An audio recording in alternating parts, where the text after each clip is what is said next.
आप सभी लोग उम्मीद है सभी लोग बहुत अच्छे होंगे, स्वस्थ होंगे, मस्त होंगे, जबरदस्त होंगे। आज की अपनी क्लास रहने वाली है सीटेट एग्जाम के लिए, रहने वाली है मैथ्स पेडागोजी की क्लास, जिसमें हम लोग करने वाले हैं 15 क्वेश्चन। सारे के सारे क्वेश्चन आपके एग्जाम में आए हुए क्वेश्चन है और कई बार आए हुए क्वेश्चन है।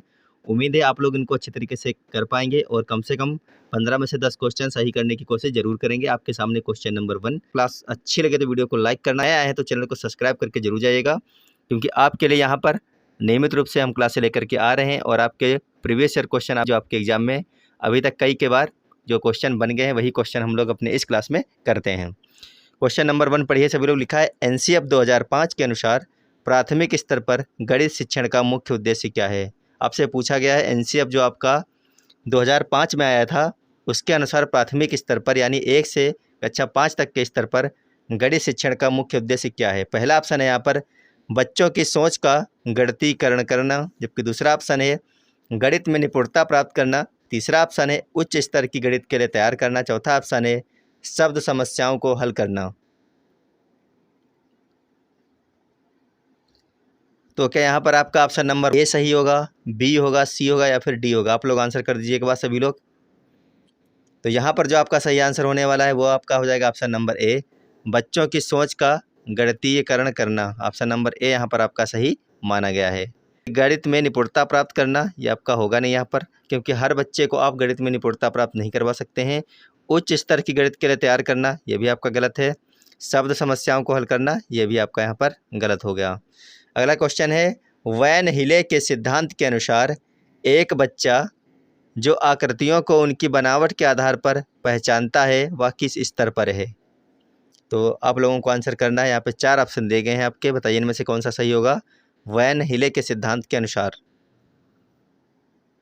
पहला ऑप्शन दिया है स्तर 0 यानी कि दृष्टिकरण, दूसरा ऑप्शन है स्तर 1 यानी कि विश्लेषण, तीसरा ऑप्शन दिया है स्तर 2 यानी कि अनौपचारिक निगमन, फिर चौथा ऑप्शन है स्तर 3 औपचारिक निगमन। तो बताइए इन चारों में से कौन सा ऑप्शन सही हो जाएगा क्वेश्चन नंबर 2 के लिए।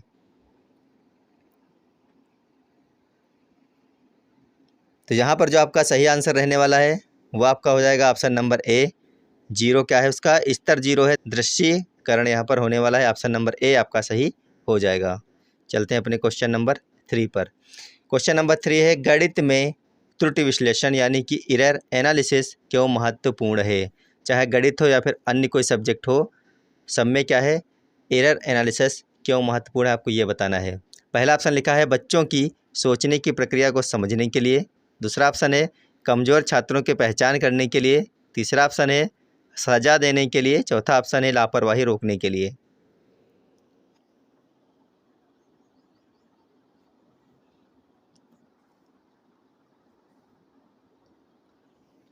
तो क्या बच्चे की सोचने की प्रक्रिया को समझने के लिए हम गणित में त्रुटि विश्लेषण करते हैं?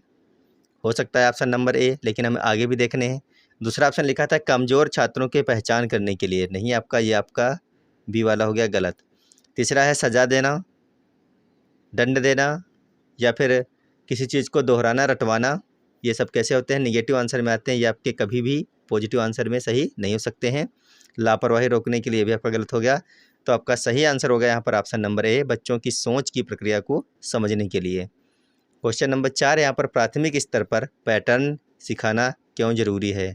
बात हो रही है कक्षा 1 से 5 तक की, तो आपको बताना है प्राथमिक स्तर पर पैटर्न सिखाना क्यों जरूरी है। पहला ऑप्शन है यह बच्चों में रचनात्मकता और संख्या गुणों की समझ विकसित करता है।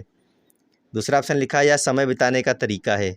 क्या पैटर्न सिखाना समय बिताने का तरीका है? नहीं, ये हो गया गलत आपका। यह कला का विषय है? नहीं। ऑप्शन नंबर डी है यहाँ पर यह केवल, जहाँ पे केवल आपको लिखा हुआ मिल जाए मात्र, सिर्फ, ओनली, ये सभी आपके निगेटिव में चले जाते हैं, ये आपके कभी भी सही नहीं होते हैं। तो ऑप्शन नंबर डी आपका हो गया गलत। आपके पास में बच कौन सा गया? Option number A. और ऑप्शन नंबर ए लिखा क्या है? लिखा है यह बच्चों में रचनात्मकता और संख्या गुणों की समझ विकसित करता है, इसीलिए यही आपका आंसर नंबर ए बिल्कुल सही हो जाएगा। अगला क्वेश्चन है क्वेश्चन नंबर 5। क्वेश्चन लिखा है कक्षा में स्थानिक समझ स्पेटल अंडरस्टैंडिंग विकसित करने के लिए क्या उपयोगी है। फटाफट आंसर करेंगे सभी लोग। पहला ऑप्शन लिखा है मानचित्रण यानी कि मैपिंग करना, दूसरा ऑप्शन है गिनती करना, तीसरा ऑप्शन है पहाड़े याद करना, चौथा ऑप्शन है परिभाषाएं रटना। तो बताइए कक्षा में स्थानिक समझ स्पेटल अंडरस्टैंडिंग विकसित करने के लिए क्या उपयोगी है?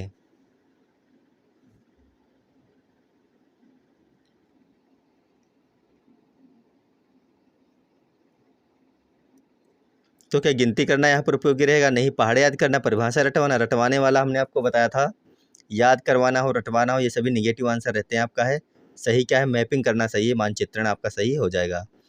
क्वेश्चन नंबर 6 है, एक बच्चा 45 यानी कि 45 को 405 लिखता है, इसका सबसे संभावित कारण क्या है? उसे गिनती नहीं आती, उसे शून्य का ज्ञान नहीं है, स्थानीय मान यानी कि प्लेस वैल्यू की अवधारणा में कमी है, या फिर वह लिखना नहीं चाहता। बताइए इनमें से कौन सा ऑप्शन सही है क्वेश्चन नंबर 6 के लिए। अगर क्लास अच्छी लग रही हो, आपको लग रहा है ये क्वेश्चन आए हुए क्वेश्चन है और आपके एग्जाम में आगे भी आने की प्रबल संभावना रखते हैं ये क्वेश्चन, तो लाइक ज़रूर कर लीजिए सभी लोग एक बार इस वीडियो को। इस क्वेश्चन का सही आंसर हो जाएगा ऑप्शन नंबर सी, स्थानीय मान की अवधारणा में कमी है उसके, इसीलिए वो 45 को 405 लिख रहा है। अगला देखिए क्वेश्चन नंबर 7 यहाँ पर, गणित में निदानात्मक परीक्षण यानी कि डायग्नोस्टिक टेस्ट का उद्देश्य क्या है? बच्चों की सीखने की कमियों को जानना, दूसरा ऑप्शन लिखा है बच्चों को फेल करना, जबकि तीसरा ऑप्शन है माता पिता को शिकायत करना, फिर चौथा ऑप्शन है प्रगति पत्र भरना। तो बताइए इन चारों में से कौन सा ऑप्शन गणित में निदानात्मक परीक्षण के उद्देश्य के लिए सही हो जाएगा?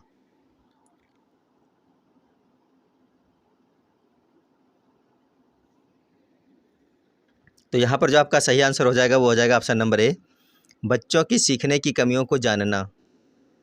बच्चों को फेल करना ये आपका नहीं है, माता पिता को शिकायत करना ये भी गलत है, प्रगति पत्र भरना ये भी गलत है। ऑप्शन नंबर ए ही आपका इस क्वेश्चन के लिए बिल्कुल सही और सटीक आंसर माना गया है।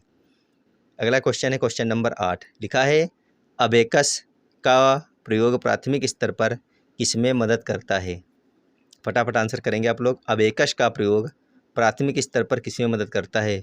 गिनती और स्थानीय मान की समझ में, कहानी सुनाने में, चित्र बनाने में, ज्यामिति सिखाने में।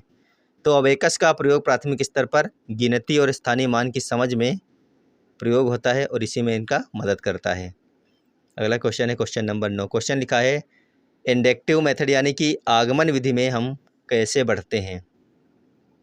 फटाफट आंसर करिए आप लोग। उदाहरण से नियम की ओर बढ़ते हैं, या फिर नियम से उदाहरण की ओर बढ़ते हैं, कठिन से सरल की ओर, अमूर्त से मूर्त की ओर। तो बताइए इनमें से कौन सा सही हो जाएगा?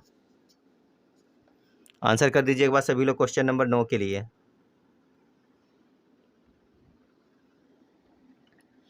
तो इसका जो सही आंसर हो जाएगा आपका वो हो जाएगा उदाहरण से नियम की ओर बढ़ा जाता है आगमन विधि में। आपको ये चीज़ याद रखनी है। ऑप्शन नंबर ए आपका सही हो जाएगा।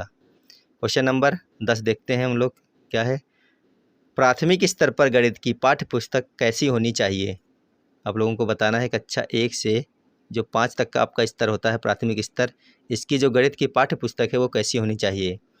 अवधारणाओं को बच्चों के रोज़मर्रा के अनुभव से जोड़ने वाली, या फिर केवल कठिन, जहाँ पे केवल केवल लिखा है आपको देखते ही काटना है पहले तो, मोटी और भारी ये भी निगेटिव हो गया, बच कौन सा गया? सिर्फ ऑप्शन नंबर ए आपका सही है।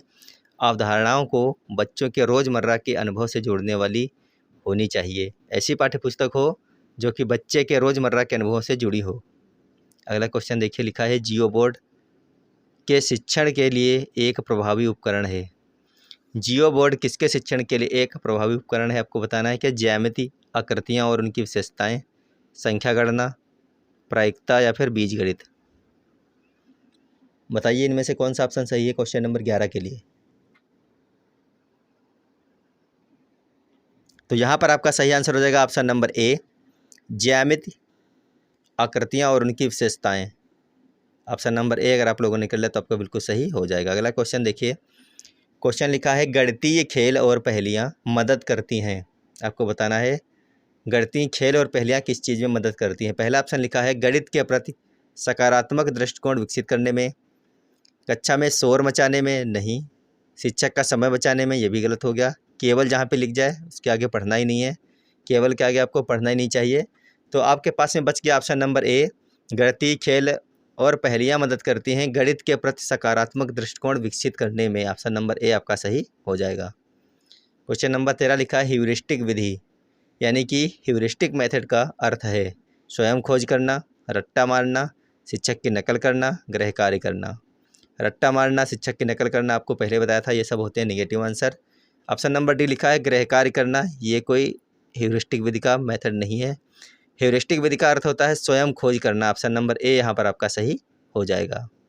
क्वेश्चन नंबर 14 लिखा है निगमन विधि, यानी कि डिटेक्टिव मेथड का प्रयोग मुख्य रूप से कहाँ होता है?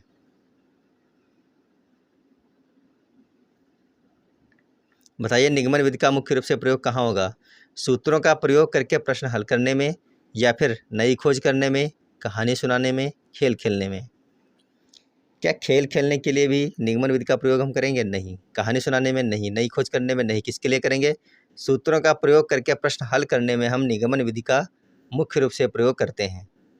अगला और अंतिम क्वेश्चन है क्वेश्चन नंबर 15। लिखा है गणित में रचनात्मक आकलन यानी कि फॉर्मेटिव असेसमेंट कब किया जाता है? शिक्षण अधिगम प्रक्रिया के दौरान, निरंतर, केवल देखिए लिखा है यहाँ पर बी और डी में, इसको देखते ही काट देना है। फिर यहाँ पे लिखा है ऑप्शन सी में परीक्षा के बाद, ये भी आपका गलत है। तो आपके पास में सही क्या है? गणित में रचनात्मक आकलन कब किया जाता है? शिक्षण अधिगम प्रक्रिया के दौरान किया जाता है। आपको ये चीज़ याद रखनी थी, काफ़ी इंपॉर्टेंट भी है। कई बार आपके एग्जाम में भी ये क्वेश्चन अभी तक बना हुआ है।